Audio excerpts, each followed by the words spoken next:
Okay, we're back at ang atin pong programa na alam natin ay alay natin para sa mga senior citizens. Pero ngayon po ay may mga special episodes tayo at ito ay yung continuation nung naumpisahan natin na What You Sow You Reap. Pero ngayon, tinagalog naman natin at mas epektibo ang ating sabihing sa ikauunlad ng bayan, magtanim ang kailangan. Mga kaibigan, ang ating man of the hour, Congressman Godofredo V. Arquisa. Magandang gabi, araw sa inyong lahat. Nagpapasalamat ako at nandito na naman tayo sa ating YouTube channel. At nais kong ipagpatuloy ang ating naumpisahan ng nakarang episode dahil kasi kailangan natin ito. Pagka hindi tumulong ang ating sambayanan, wala. Taon ang bibilangin bago tayo maging, sabi nga nung panahon ni FBR, isa ang Pilipinas sa Tiger of Asia. Ngayon, parang hindi na naman tayo kumikilos, natutulog na naman ang ating mga kababayan. Kaya nga gising, mga kababayan, kailangan natin ng sipag at tiyaga. Dahil kasi yun ang aking napag-isipan na sa ikauunlad ng bayan, talagang magtanim ang kailangan. Kaya nga marami akong naisip na paraan, gumawa ako ng 4 na libro na ang book 1 ito, magtanim ng gulay. Ang aking naisip na paraan dito, lahat ng barangay kapitan ay bigyan ng libro na ito, 4 na volume to. Volume 1, magtanim ng gulay. Volume 2, mag-alaga ng mga hogs, chicken, pati duck, pati kambing. Ang volume 3, magtanim ng puno. At ang volume 4 ay mag-alaga ng mga isda o aqua, yung mga nasa tabing dalampasigan. Kanya nga, ewan ko, kung meron pang gaganda sa ating panukala para umasenso ang ating bayan. Dahil kasi, lahat ng bansa, lahat ng tao, ay ang minimithi nila ay yung kanilang mamamayan ay may sapat na pagkain. Dahil kasi hanap buhay din to, may sapat na hanap buhay, may sapat na ginagawa ang lahat ng bayan para naman maiwasan ang mga bisyo sa lansangan. Itong aking formula na ito ay sa ikaunlad ng bayan, magtanim ang kailangan ay kailangan natin ang tulong ng ating sambayanan at ng ating pamahalaan. Unang-una, kung maturuan natin silang magtanim, ay tutulungan sila ng ating pamahalaan sa pamamagitan ng pagbibigay ng mga seeds, yung mga patanim. Actually, talagang ang ating pamahalaan ay tumutulong dyan. At saka hindi lang pananim, kailangan nagbibigay din sila ng mga fertilizer. Ang fertilizer ang nagpapalago ng ating pananim. Pero kailangan din dito, bigyan sila ng background. Paano magtanim ng gulay, paano magtanim ng upo, ng kamatis, ng kalamansi, para matuto ang ating mga sambayanan. Kanya pag ito ay naipatupad sa tulong ng ating pamahalaan, ay makakakain ang bawat tahanan ng healthy at saka food na kailangan ng ating katawan. Hindi lang yan, pati lahat ng mga tao ay matututong lahat ng tao ay matutong magsipag. Dahil kasi what you sow, you reap. Kung ano tinanim mo, tsak na anihin mo.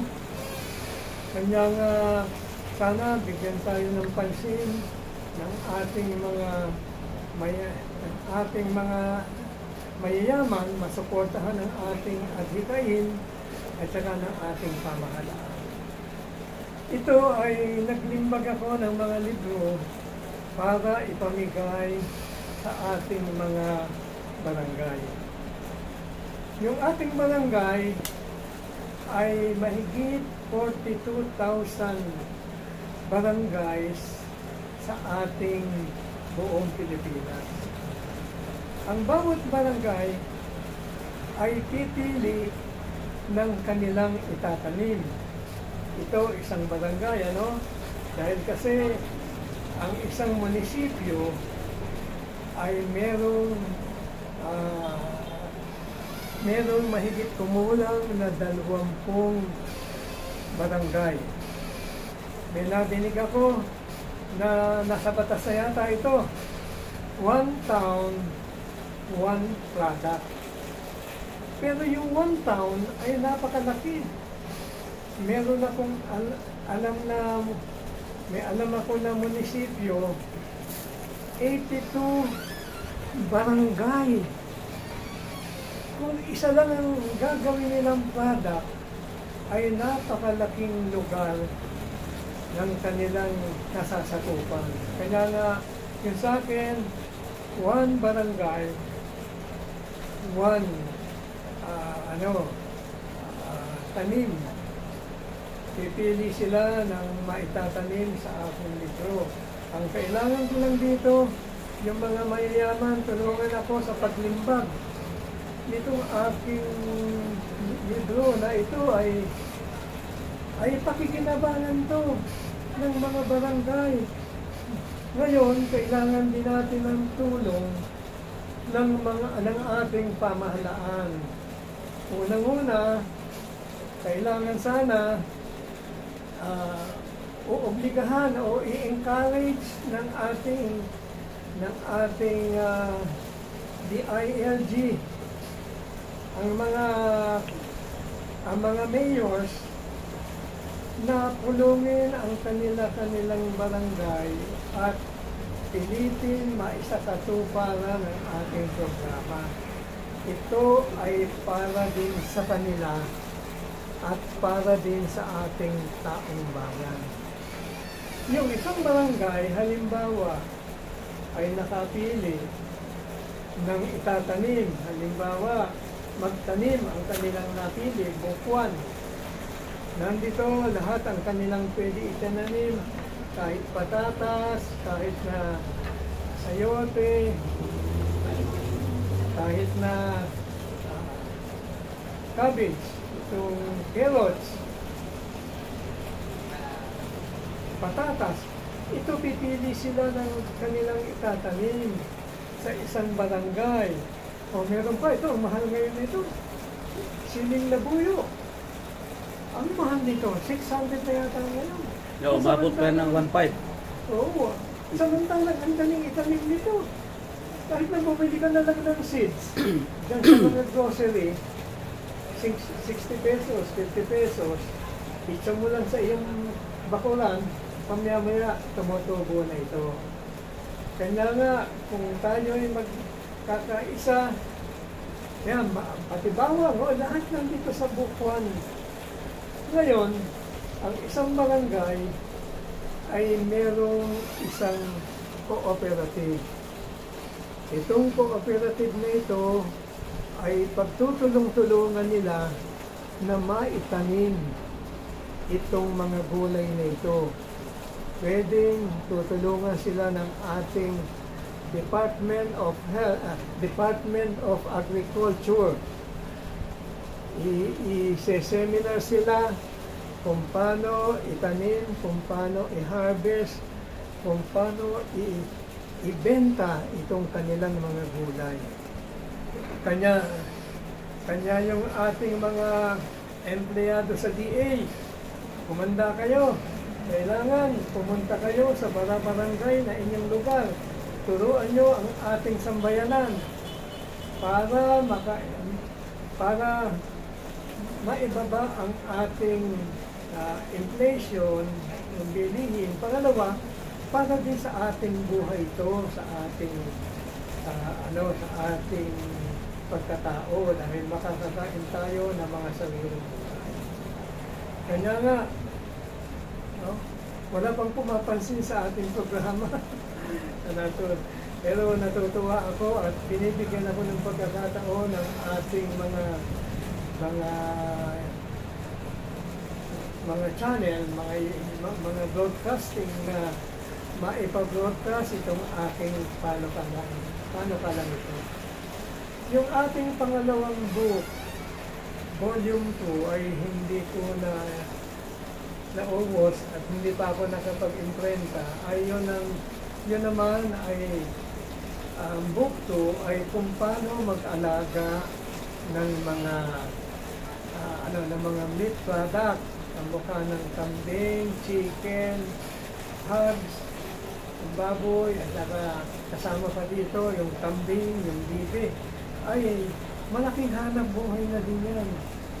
Actually, nalalaman ko na yan ay malaking puhunan, pero tutulungan naman tayo ng ating pamahalaan.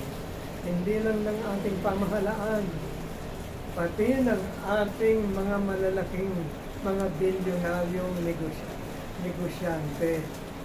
Ibahagi niyo naman ang inyong kayamanan sa mga mahihirap at yayaman naman kayo sa langit.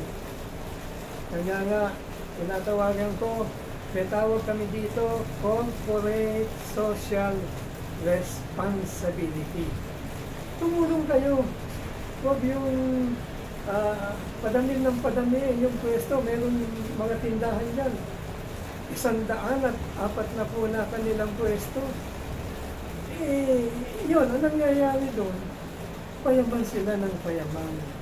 Bakit naman hindi natin itulong, lalo na sa ating constituent na mga matatanda? Ay naipasa ko itong aking constituent. Ako ang National President at Chairman ng Coalition of Association of Senior Citizens Elderly in the Philippines. Ito po ay yung marami na po itong nagawa sa tao. Ito pong National Commission ng Elderly. Ako po ang nagsabatas niya nung una. Kanya lang po inabutan po ng archive. Ito pong ating 20% discount, yung pong VAT exemption, na lahat po ay gumagamit po nito, mayaman at mahirap. Dahil malaki pong diskwento yun, at saka po yung priority. Marami pa po akong batas na dapat gawin, at saka ko na lang po yung sasabihin. Dahil kasi ang topic ko ngayon dito ay food security. Nung panahon ng matandang Marcos, ni Ferdinand Marcos Sr., meron siyang Masagana 99. Yung Masagana 99, nung araw pa yun. Nung araw, ngayon, hindi na Masagana 99. Masagana 299 na. 299. Dahil kasi ang isang hektarya ng lupain na tatamnan mo ng palay ay makakaani ka ngayon ng marami. 200 to 300.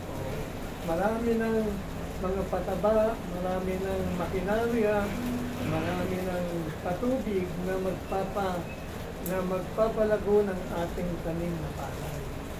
Kanya nga sa ating palagay, kaya natin yung 20 pesos, 1 kilo. Kaya natin yun, basta magtanim lang tayo.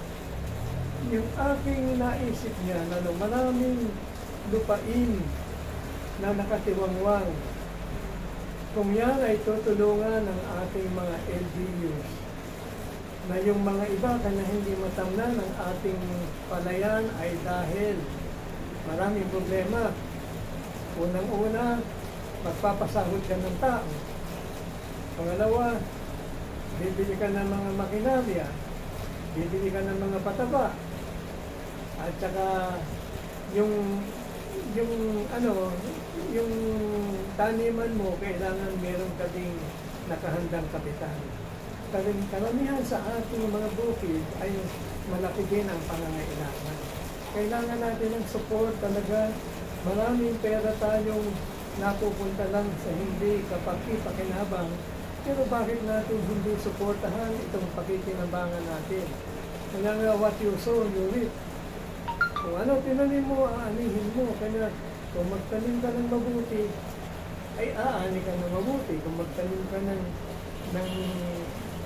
iyong mga pagkain, aani ka ng pagkain. Kanya nga yan, nakita ko na ang ating Pangulong Ferdinand Marcos Sr. ay nasa puso niya ang ating kabuhayan. At hindi lang yan, hindi lang Masagana 99. Meron pa tayong Green Revolution. Ang pagkakatanda ko dito ay si Ginang Imelda Romualdez Marcos ang nagpanukala nito ng kanyang pagkakaupo bilang unang bilang ng ating presidente, ng ating gobyerno. Kaya nga itong Masagana 99 at saka itong Green Revolution, kailangan buhayin natin ito. Buhayin natin dahil tayo din biro mo yung mga iba, no? Nag-aralan sa ating UP Los Baños ng agriculture. Ngayon, sa kanila na tayo bumibili ng bigas. Napakalaki ng ating lupain. Napakalaki. Kailangan lang natin ay sipag at tiyaga. Ang diferensya, napupunta ang atensyon ng ating mga sambayanan sa mga electronic devices. Kaya yung misis ko, galit na galit. Hanggang gabi, naglalaro pa ako ng aking cellphone. Kailangan iwasan eh. Kailangan ituro natin sa ating kabataan magkaroon ng limitation sa ating mga pagtangan, sa ating mga gadget. Kailangan magtanim. May nakikita ko sa ating YouTube, ang lalaki ng ating lupain. Meron diyang nasa YouTube na pinakikita yung mga tigabundok na bahay-bahay lang ang nasa tabi ng bundok, ang kanilang tirahan. Ang kinakain na lang nila, kamote, mais. Bakit hindi magdating ng prutas, magdating ng kung ano-ano? Para ang kakanin natin ay medyo masagana, hindi puro kamote, puro mais. Kailangan ko ng tulong ng ating mga mamamayan. Magsipag tayo. Sabi nga ng isang senador, sipag at tiyaga para sa ating kinabukasan. Kaya nga, yun nga, siguro naman, pag na-i-distribute natin to sa ating mga barangay, mapipilitan puntahan to ng ating mga Department of Agriculture people na expert sa pagsatanim, na lumabas naman. Hindi yung nasa opisina lang sila. Kumikita sila, wala naman sila masyado ginagawa. Hindi mo sa sa Bangkok, lahat ng fruits nila, special. Yung mga lansones nila. Malalaki, matatamis. Oo, yung mga atis mo. Nasa yan nasa pag-aalaga yan eh. Ngayon, yung mga santol natin, tinatapon, paano maasin? Kaya nga, sana kung magkakaroon tayo ng pagkakataon na kumuha tayo ng mga expert para masarap ang ating mga prutas, ay giginhawa, lalaki ang ating export at magkakaroon tayo ng malaking reserve sa ating central bank at mabibili natin lahat ang ating pangangailangan. Nakakatuwa, parang nabasa ko, pang-13 tayo sa pinakamalaking population. Medyo behind tayo ng konti sa Japan, Dahil kasi tayo, parang 114 million tayo. Ang Japan, parang 133 million. Pero napakalaking agwat sa atin ng Japan. Pati ang Korea, lumalakas na. Ang Thailand, napag-iiwanan na tayo. Kulang lang tayo sa sipag at tiyaga at sa tulong ng ating mga kababayan. Kaya nga, kailangan gising na tayo. Yung walang hanap buhay, napakarami, milyon, yung mga walang hanap buhay. Subukan nyo magtanim kung umuwi kayo sa inyong mga probinsya. Pag kayo'y umani, may pera na din kayo. Para din kayong may hanap buhay. Kanya nga, suportahan natin ang ating adhikain na magpakasipag. Actually, maraming nakalagay sa Bible na yung mga tamad ay hindi dapat pinapakain. Dapat pinababayaan sila. At saka yan ang parusa ng ating Panginoon kay Eva, kay Adan. Sabi niya, ikaw Adan, sa pawis mo manggagaling ang iyong kakanin. Kanya nga kay Eva naman, maghihirap ka sa iyong pagdadalang tao. Kaya nga sa sipag natin, sundin natin ang ating Panginoon na tayong magpakasipag, pilitin natin ang ating kakanin ay galing sa ating pawis na siyang magbibigay sa atin ng ating mga kailangan. Nakikita ko sa ibang lugar na sobra-sobrang tambak ng ani. Dapat hindi naman ganon, hindi naman dapat, dapat one barangay, one product na kung vegetables, kung eggs and chicken, kung fish, at saka kung aqua. Dahil sa isang barangay, napakalaki na, may mga barangay ako nakikita.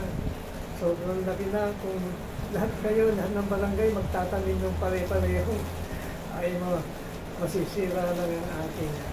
At saka isa pa, kailangan magkaroon ng facility sa ating gobyerno, yun sa mga yung harvest. Overripe, sobra-sobra. Sobra-sobra. Food processing. Kailangan magkaroon tayo ng mga refrigerated sa bawat region o bawat cities. Magkaroon tayo ng mga refrigerated room para imbakan ang ating mga paninda. Kaya nga nagpapasalamat ako, inaasahan ko na may tutulong sa atin dito na ma-accomplish natin yung ating adhikain. Kaya nga, ito lang ang nakita kong solusyon. Kung meron pa kayong ibang solusyon na maaaring magpalakas sa ating ekonomiya, sa ating pamahalaan, na lahat ng tao sa ating lipunan ay magkaroon ng sariwa at healthy food, ay siguro ito na isa sa pinakamaganda. Kaya nga maraming salamat sa inyo. Ito po ang inyong pong lingkod na yung pong National President at Chairman ng Coalition of Association of Senior Citizens Elderly in the Philippines. Maraming salamat po at saka po yung pong ating pong studio, yung pong GRB Broadcasting. TV Broadcasting. Lagi kayong makikinig dito at lagi nyo kaming mapapakinggan. Kanya nga po, yung pong aking isang adhikain, get the most use, yield, and produce of our land and water. Kailangan makuha po natin ang pinakamaraming gamit ng ating lupain, yung pinakamaraming yield, yung bunga, at yung mga product na magagawa natin sa ating lupain. Kaya nga po, papasalamat po ako sa ating studio. Ulitin ko sa inyo, ang GRB TV Broadcasting. Ito po ay international. Mapapakinggan po tayo sa buong sulok ng Pilipinas. Global po, global. Global po ito, GRB TV Broadcasting. Lagi po kayong makinig dito. Sige po, maraming salamat po sa inyo lahat. Magandang hapon po.